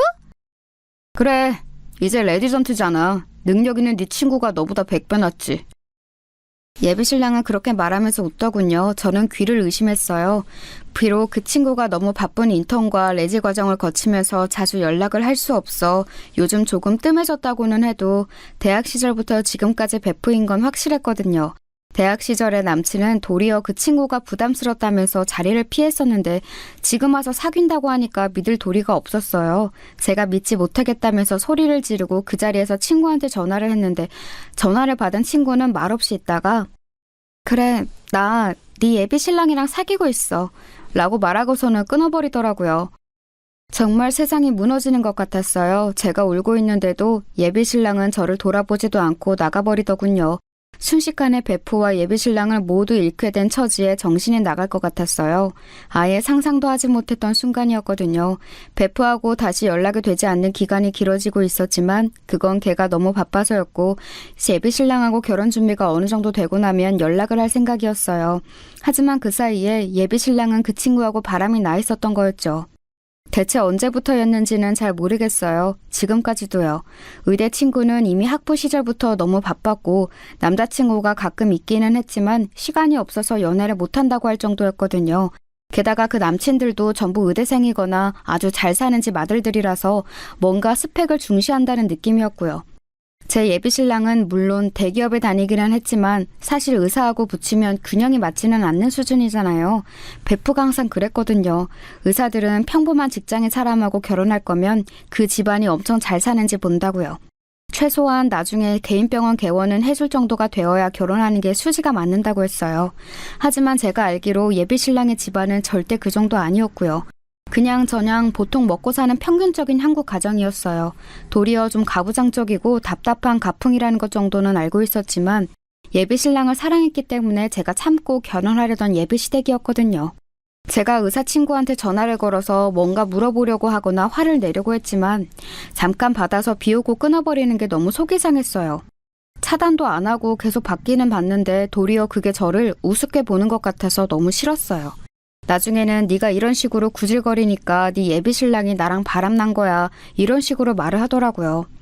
예비 신랑도 제가 전화를 하니까 문자로만 귀찮게 하지 말고 이제 포기해. 난 네 친구하고 결혼할 거야 라고 왔어요.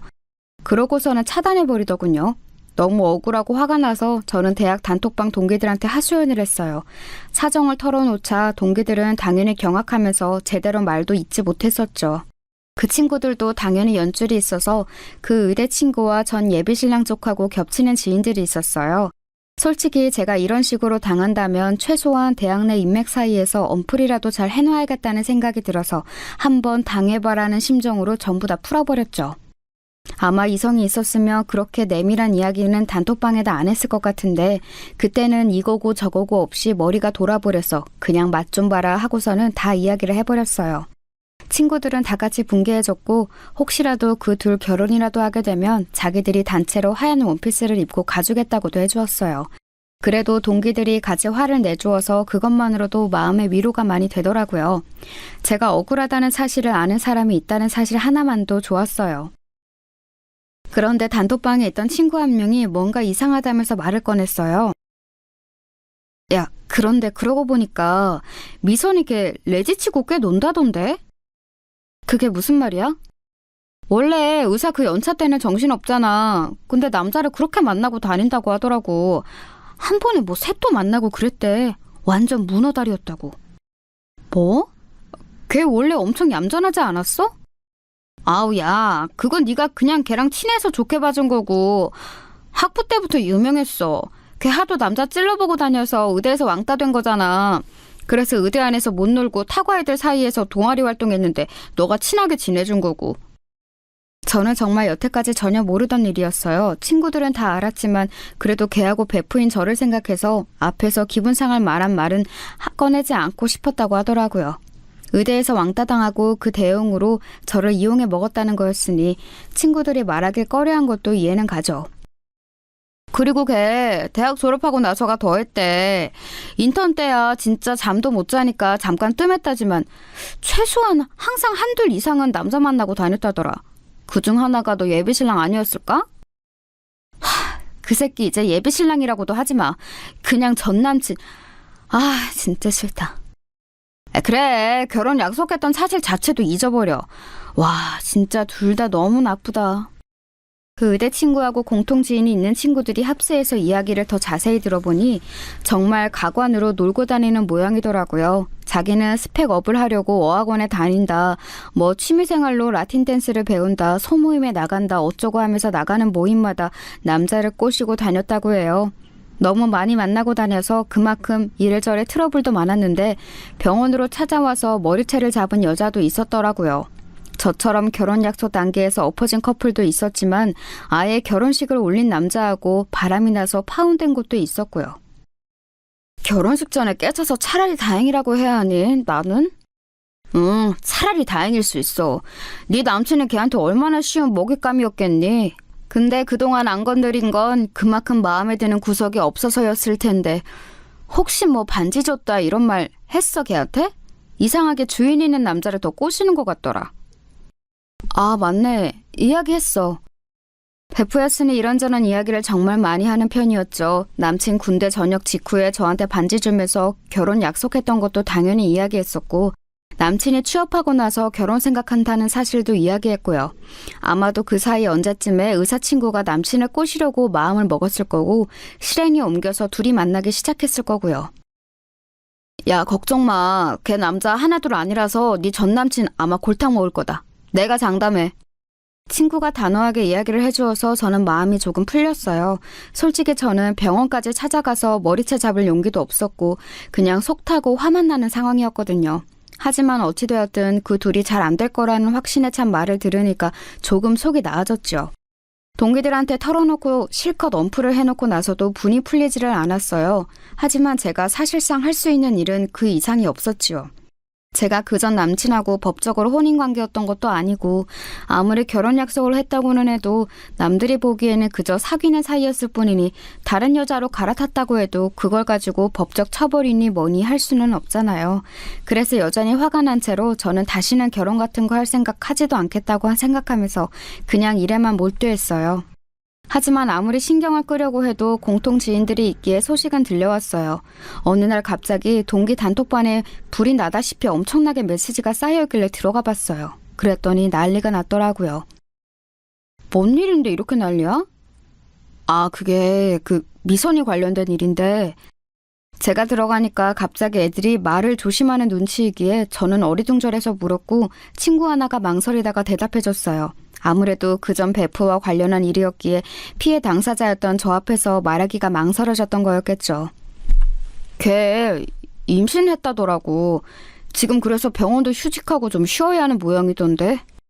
설마 그 새끼예요? 지금 상황 봐서는 그런 것 같아. 와, 미친놈. 임신 4개월이라고 하더라.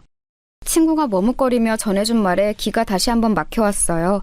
아직 헤어진 지 2달도 되지 않는 상황. 임신 4개월이라면 그 전에 이미 잠자리를 했다는 이야기죠. 아니, 약혼녀 친구하고 바람난 놈이니 당연히 잠자리야 했겠는데 그걸 현실적인 증거로 눈앞에 접한다는 건 또 다른 문제였어요. 속이 뒤집히려고 했지요. 그래서 지금 결혼하려고 준비한다나 봐. 그 새끼 스펙 따지고 조건 엄청 따지는 놈인데 걔랑 결혼하려고 임신 공격한 거 아니야? 일부러? 가능성 있지. 의사 아내 만나기 쉽지 않으니까. 아무래도 먼저 임신시키고서 결혼하려고 일부러 피임도 안 했을 수도 있고. 아, 진짜 더러워. 정말 제가 한때 사랑했고 그때까지도 좀 미련이 남았던 남자였기 때문에 더 징그럽고 더럽다고 느껴졌어요. 어떤 분들은 미련이 남다니 제정신이냐고 하실지도 모르겠지만 오래 연애했고 또 정말 좋은 사람이라고 생각했었거든요. 지금 잠깐 정신이 나간 거 아닐까, 그냥 좀 가만히 기다리다 보면 정신 차리고 받아달라고 무릎 꿇고 빌지 않을까 하는 마음이 안 생길 수가 없었죠. 하지만 다시 생각해보면 대기업 들어가서 그렇게 사람이 확 달라지는 꼴을 보니 저 사람을 믿을 수가 없긴 했어요. 지금까지 저한테 보여줬던 모습 중에 진짜인 게 없을지도 모른다는 느낌까지도 들었으니까요. 남자들 다 똑같아. 여자 진짜 욕심나서 결혼하고 싶으면 얼마든지 임신 공격하고도 남지. 아, 진짜 더럽다. 너 그냥 걔 물렸다 치고 잊어버려. 내가 더 좋은 사람 소개시켜줄게. 단톡방 친구들은 하나같이 제가 더 아까웠다면서 위로를 해주었어요. 마음은 정말 고마웠지만 크게 위로는 되지 않았었죠. 누가 보아도 제가 스펙도 모자라고 못나서 차인 게 뻔했으니까요. 그 의사 친구는 의대 나와 의사 생활을 하면서 외모도 점점 더 예뻐졌거든요. 아무래도 돈 잘 벌고 자기 자신한테 투자도 많이 하고 다 하다 보니까요. 저는 남자친구 뒷바라지 하느라 저한테 돈을 잘 쓰지도 못했고 애초에 벌이도 좋지 못했으니 점점 더 차이가 나는 게 너무 당연했어요. 솔직히 진짜 비참하더라고요. 예쁜 의사 친구, 심지어 대학 시절 베프였던 애하고 결혼 약속했던 예비신랑하고 바람이 나다니. 심지어 그 의사 친구가 꼬신 것도 아니고 노골적으로 예비신랑이 아예 임신 공격을 한 게 분명해 보여서 더 화가 났어요. 게다가 학교 동기 단톡방에서 전부 다 이 사실을 알아버려서 제가 낯을 들 수가 없더라고요. 애초에 거기다가 말한 건 제가 하기는 했지만 정신이 좀 들고 나니 한편으로는 너무 부끄럽고요. 서로 겹치는 지인들도 많고 타과생들도 끼어있는 단톡방이어서 이야기가 어디까지 퍼져나갔을지 알 수가 없었어요. 저는 이제 아예 관심을 끊고 있으려고 했지만 그게 마음처럼 되나요? 게다가 단톡방 친구들은 제 눈치를 보면서도 걔네들 소식이 들려오면 계속 이야기를 해주었어요. 친구들 입장에서야 제가 관심이 있을 거라고 짐작해서 이야기를 해주는 거였고 사실 저도 그 나쁜 것들 사정이 어떻게 굴러가나 궁금은 했거든요. 그런데 그 의사 친구하고 전 남친하고 결혼 준비도 만만치 않은 모양이더라고요. 야, 그게 쉽겠냐? 딸 의사 만든 집안에서 기껏해야 대기업 따위 다니는 사위가 말이 되겠냐고. 하긴 의사 입장에선 그렇겠지? 병원 개원이라도 시켜줄 수 있으면 모르는데 그것도 아니잖아. 그 새끼 아주 예비 처가에 무릎 꿇고 빌려다니는 모양이더라. 그렇게까지 비참하게 굴면서 결혼해서 대체 뭐 하려고 저러나 몰라. 그 새끼는 그냥 결혼 자체가 목적일걸? 뭐든지 지 목표가 있으면 당연히 해야 한다고 생각하는 새끼라서. 그 새끼는 의사 마누라라는 일종의 트로피를 들어올리고 싶은 거였죠. 제가 그 인간 심리를 좀 알 것 같았거든요. 그리고 돈도 잘 버니 자기가 나중에 잘리더라도 괜찮을 거라는 계산도 있었을 거고요. 대기업 직원이라고는 하지만 의사하고 결혼하는 사람이 몇이나 있겠어요? 동료 직원들 사이에서도 어깨에 힘들어가서 뻐길 수 있겠죠. 중소기업 다니는 저 같은 신부감하고 비교나 되겠어요? 결국 들려오는 소문에 미혼적이던 의사 친구가 결국 부모님한테 같이 고개를 숙여서 결혼 허락을 받아냈다고 하더라고요. 그 친구 부모님이 거의 뒷목 잡고 넘어가셨다고는 하는데 뭐 어쩌겠어요. 딸을 그 모양으로 길러놓은 것을. 나름대로 베프였던 친구 예비신랑을 그런 식으로 훔쳐가 놓고서 자기는 다른 멋진 남자하고 결혼할 생각은 아니었겠죠. 솔직히 제가 그 친구한테 찾아가서 생난리를 칠까 고민한 적도 있었어요. 처음에 예비신랑이 저를 차고 나서 거의 일주일은 잠을 아예 못 자고 날밤을 새웠거든요. 어떤 때는 예비신랑보다 의사 친구가 더 밉고 머리채라도 잡고 시원하게 한번 흔들어버리면 마음이 좀 풀릴 것 같았는데 제 성격에 그게 될 수도 없었고 그랬다가 뭐 고소라도 당하면 제가 더 봉변을 당할 수도 있을 것 같아서 안 했어요. 임신했다는 걸 알고 나니까 만약 제가 찾아가서 난리를 쳤다가 잘못해서 유산이라도 했으면 정말 큰일이었겠구나 싶어서 차라리 안심은 되더라고요. 그리고 얼마 지나지 않아서 걔네들이 결혼식을 했다는 이야기가 들려왔어요. 속도 위반으로 결혼하는 거라 떳떳하지는 못했는지 그리 크지 않게 치렀다고 하더군요. 제 친구들은 사정을 알고 있으니 거의 가지 않았고 한 친구는 축의금 1,800원을 봉투에 담아내면서 잘해봐라 친구 예비신랑 뺏은 혼전 임신녀라고 쓴 메모를 넣고 왔다고 해요. 괜한 짓을 했다고 타박하긴 했지만 솔직히 속은 조금 시원하더군요. 적어도 그 축의금 열어보면서 잠깐이라도 약은 오를 거 아니에요? 어쩔 수 없이 다녀온 공통 지인들 말을 들어보니까 신랑 쪽 부모님은 아주 좋아서 싱글벙글인데 신부 쪽 부모님은 얼굴이 거무죽죽하게 죽어서 거의 돌아가실 것 같은 표정이셨다고 하더라고요. 의사 딸이 혼전 임신으로 택도 없는 신랑감을 데려왔으니 어쩔 도리가 없는 거였겠죠. 그러고 나서는 친구들이 하나같이 입을 다물었어요. 슬슬 걔네들 이야기를 꺼내지 않는 게 저한테 더 배려하는 거라고 생각을 했었나 봐요. 제가 그래도 평소에 행동을 잘했구나, 인덕을 쌓았구나 라고 느꼈던 게 친구들이 하나같이 저를 배려하는 게 느껴져서였죠. 얼마나 고맙던지. 그리고 친구들이 다 같이 남자를 소개시켜준다면서 여기저기 연락을 해줘서 그중 고르고 골라 몇몇을 만나러 다녀오기도 했어요. 하지만 상처가 아직 너무 큰 상태라서 잘 되기는 쉽지 않았었죠. 그러다 몇 달이 지났는데 친구들 단톡방이 뭔가 술렁술렁 하더라고요. 저한테 말은 안 하는데 뭔가 분위기가 묘해요. 그때쯤 저는 예비신랑 일을 잊으려고 일에 몰두할 때라 정확하게 무슨 일인지는 알 수 없었죠. 그런데 한 친구가 저한테 해줄 말이 있다고 따로 만날 수 있냐고 하더라고요. 그래서 저는 그러자고 하고서 친구를 퇴근 후 저녁 때 만나서 카페로 갔어요. 너 모르지? 걔네 이야기. 걔네? 아, 설마 미선이? 모르지, 나야. 진짜 대박이야. 걔 애기 낳았거든? 생각해보니까 그때쯤 걔가 애기 낳을 때가 되긴 했더라고요. 근데 뭐 걔가 애기를 낳건 말건 제가 무슨 상관인가요? 어차피 저랑은 그 전남친도 전배프도 완전히 끝난 인연인걸요. 별로 그 이야기는 듣고 싶지 않았던 제가 그냥 말없이 고개를 끄덕이니까 그 친구가 주변을 둘러보고 조심스럽게 목소리를 낮춰서 말해주었어요. 근데 흑인 애가 나왔대. 진짜 미친 거 아니냐? 뭐? 저는 정말 그 순간 귀를 의심했었죠. 아니 분명히 전남친하고 자서 임신해서 결혼한 거 아니었나? 근데 어떻게 흑인 애가 나오지? 싶었던 거예요. 너무 어이가 없어서 친구를 입을 벌리고 쳐다보고 있으려니 제가 못 믿는다고 생각했는지 친구가 다시 한번 말하더라고요. 진짜야. 그래서 병원 완전히 뒤집어졌었대. 네 전남친 애 낳는 동안 안절부절하면서 아주 난리 버거지였다는데 애 낳고 나서 흑인인 거 보고 거의 기절했다고 하더라. 흑인? 아니 그게 가능해? 그니까 내가 그랬지. 미선이 걔 남자 진짜 엄청 만나고 다닌다고. 영어 공부한답시고 어학원도 다녔는데 거기 선생이 흑인이었다더라. 다들 그 선생하고 한참 놀고 나서 네 전남친 꼬신 거 아니냐고 그랬어. 흑인 혼혈 나올 걸 알면서 그랬다고? 그랬겠니? 한 번에 한국인 흑인 가리지 않고 여러 만나다가 임신하니까 누군지 알 수는 없고 그래서 그냥 만만한 놈 하나 잡아서 결혼한 거겠지. 책임지게 만들려고. 네 전남친 다른 남자 애 나와도 별말 못하게 생기긴 했더라. 아하, 그제야 이해가 가더군요. 이 사람 저 사람 다 만나고 자고 다니다가 임신했는데 지우기도 애매한 시기라 그냥 적당한 인간 하나 잡아서 말 못하게 하려고 결혼했던 거였어요. 거기에 제 전 예비신랑이 걸린 거였고요. 솔직히 고소하더라고요. 제 전 예비신랑은 베프 남친하고 바람나는 여자가 정상적인 도덕관념일 걸 기대하고 사귀었을까요? 좀 웃기는 일이죠. 남의 일이라고 생각하고 있었지만 일이 이렇게 돌아가니까 관심을 안 가질 수가 없더군요. 저는 계속해서 공통 지인들과 친구들한테 이야기를 해달라고 해서 들었어요. 대체 얼마나 난리가 났나 궁금해서 살 수가 없었거든요. 흑인에 나오고 나서 전 남친은 뻣뻣하게 굳어서 꼼짝도 못하고 있었다고 하더군요. 뭐 애 인종에 대해서 어떤 이야기를 둘이 나눴는지는 몰라도 출산한 아내가 아직 병원에 있는데 그냥 집에서 다 짐 싸들고 나왔다는 이야기를 들었어요. 당연한 것 같으면서도 쪼잔해 보이기도 하고 뭐 본인이 선택한 일이잖아요. 서로 도덕적인 기준이라고는 바닥인 것 같은데 그거 알면서 결혼한 거 아니었을까요? 그래놓고 뭐 다른 남자 아이라고 그렇게나 충격받은 것처럼 집까지 나올 일이람 하는 생각이 들더라고요.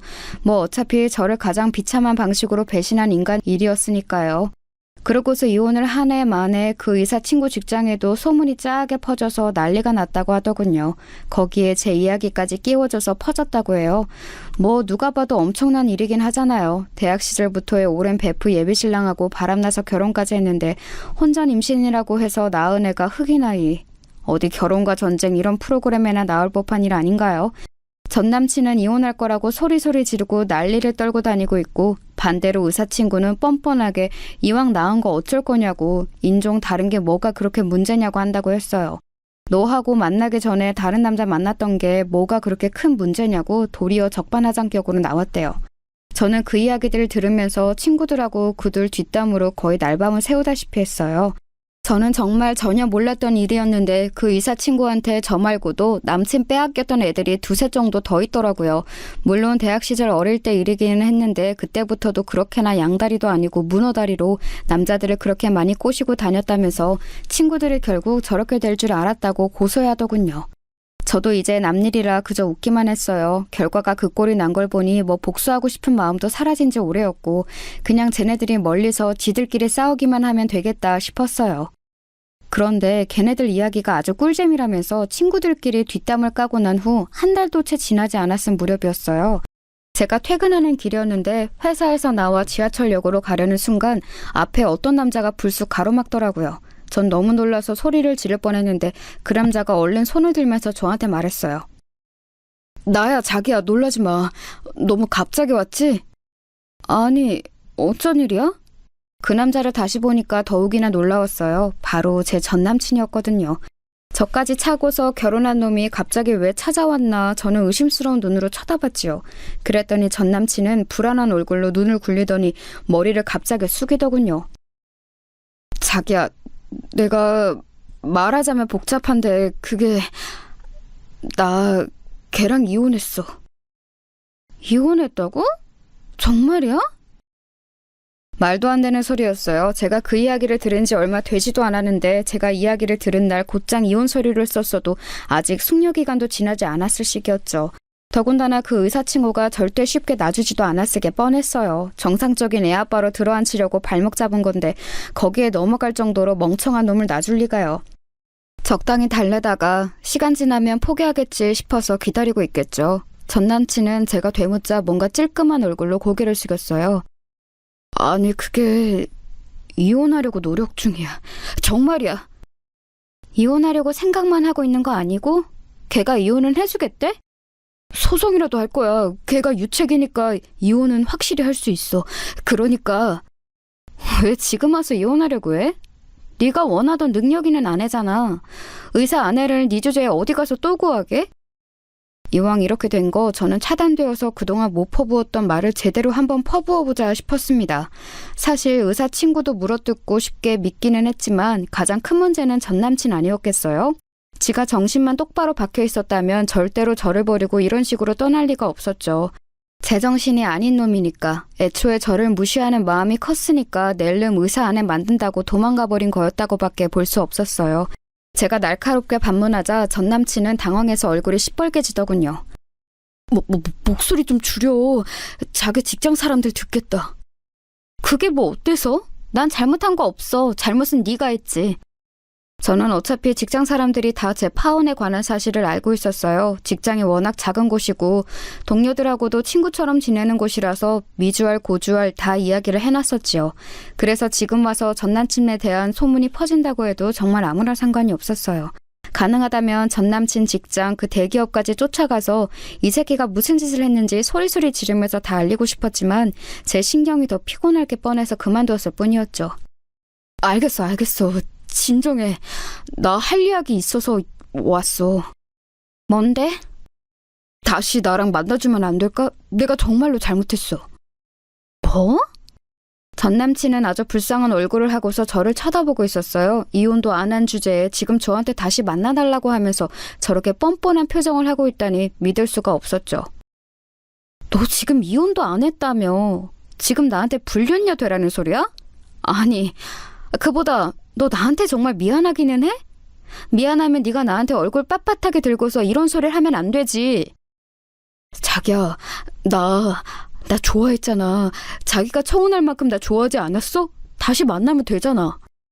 전 남친은 제 반응을 예상하지 못했다는 듯이 당황한 얼굴이었습니다.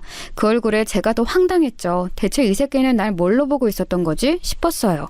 그러니까 제가 먼저 결혼하자는 말을 꺼냈기 때문에 사귀는 동안 제가 더 성의를 다하고 배려했기 때문에 제가 지를 죽을 만큼 사랑하는 줄 착각하고 있었던 모양이에요. 물론 사귀는 동안 정말 사랑했던 것은 맞지만 그랬기 때문에 그런 식으로 더럽게 차였을 때 완벽하게 마음을 떼어냈다는 사실도 예상하지 못했던 걸까요?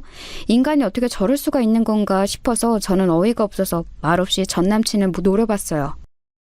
자기야, 내가 이렇게 빌게. 나하고 결혼해줘. 내가 이혼하고 나서 자기한테 정말 잘할게. 이혼 어차피 금방이야.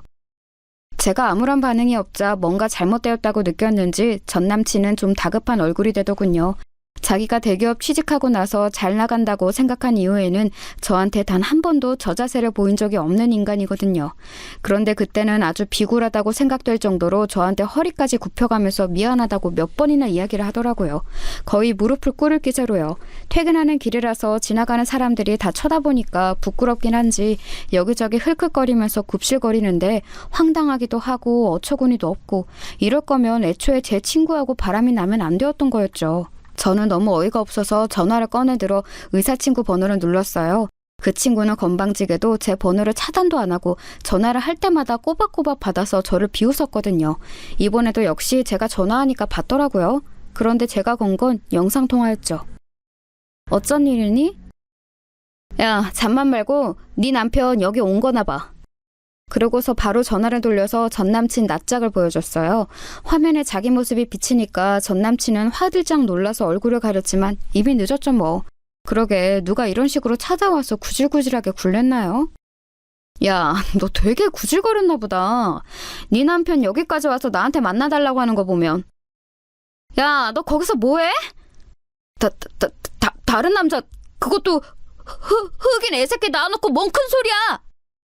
전 남친은 열이 받았는지 꽤 큰 소리를 내더라고요. 주변 지나가는 사람들이 다 쳐다볼 정도로요. 저는 사람들이 오해할까봐 손사래를 치면서 통화하는 사람하고 이야기하는 거라고 얼른 이야기했는데 꼴이 좀 우습더군요. 너 두고 봐 너? 그렇게 부들부들 떨리는 목소리로 외치고서 의사친구가 전화를 끊었어요. 스피커를 최대치로 올려놨던 덕분에 아주 길거리가 쩌렁쩌렁 울렸죠.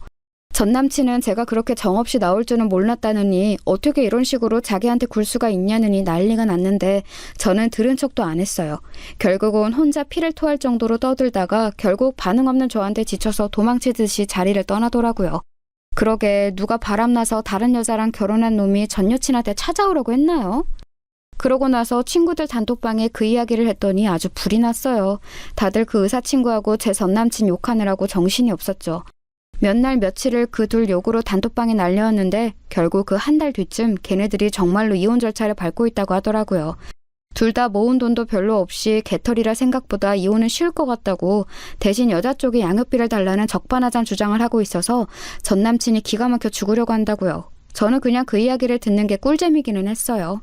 결국 이혼을 하기는 했는데 시달려서 아주 너덜너덜해졌고 그 과정에서 자기 회사에도 사정이 다 알려졌다고 했어요.